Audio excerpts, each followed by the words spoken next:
LSG को हरैकी play of रे वर्तमान केकेआर तो केकेआर दल 16 अंक अख्तियार कर नंबर 1 को डिया मारी पॉइंट्स टेबुल और प्ले ऑफ रे एंट्री नहीं केकेआर। गत वर्ष जो टीम नंबर 7 रे सीजन सारी यही वर्ष किंतु केकेआर गर्जिला। यही थर नंबर 1 को पलि आसी केकेआर बहुत जल्दी जोटी सुनील नारिन गत 3 सीजन रे 10 तल को एवरेज रखुले बैटिंग रे।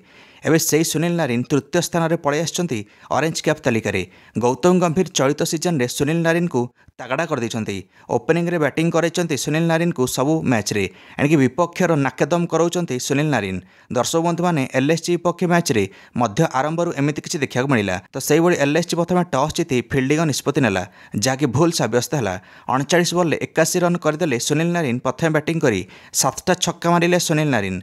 सुनील नारिन नाम रे सर्वाधिक छक्का मारिवार रेकर्ड होगला आईपीएल 2024 रे। सुनील नारिन 32 छक्का मारिवार रेकर्ड करदे आईपीएल 2024 रे। सुनील नारिन भल स्टार्ट देथिबारु एणिक इनिंग्स आगे सहज है बाकी केकेआर बैट्समैन मानकू। एणिक फिल शॉट 14 बॉल 32 रन करिले। अंकुरिश रघुवंशी 32 रन, रिंकू सिंह 16 रन, श्रेयस अय्यर और रमनदीप सिंह मिसिकी भल पार्टनरशिप करिले केकेआर पई जहाँफल श्रेयस अय्यर 23 रन करले, Ramandeep Singh 25 run. LSG home ground जाइए एलएसजी को मात देले एणिक इकाना स्टेडियम रे प्रथम बैटिंग करी 200 रन पार करिवार प्रथम टीम बनीगला केकेआर। केकेआर प्रथम बैटिंग करी 235 रन करदे निर्धारित 20 ओवर 6 विकेट हराई तो 236 रन टार्गेट थिला एलएसजी पई किंतु दिग्गज खेलाड़ी केएल राहुल मात्र 25 रन करी आउटले। निकोलस पुरान 10 रन करके आउटले।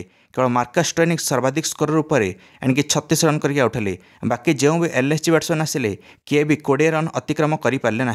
केकेआर घातक बॉलिंग और फील्डिंग आगे एलएसजी 137 ऑल आउट है आ 17तम ओवर ये जिनस घटिला जो थे हर्षित राणा, वरुण चक्रवर्ती 3 विकेट नेले एणिक आंदर रसल 2टा विकेट, मिचेल स्टार्क और सुनील नारिन गोटे विकेट। केकेआर 98 रन बड़ व्यवधान में match जीतिला।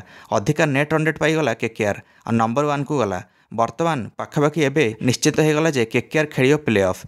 Player of the match पाइले सुनील नारिन निज ऑलराउंड प्रदर्शन जो बैट आउ बॉल रे। दर्शक बंधु मैंने कौन लगुच एथर केकेआर प्ले ऑफ रे जीतिकी फाइनल प्रवेश करियो कि आईपीएल 2024 निश्चित मंतव्य कमेंट दे वीडियो को लाइक और चैनल को सब्सक्राइब करदे। समस्त क्रिकेट अपडेट्स धन्यवाद।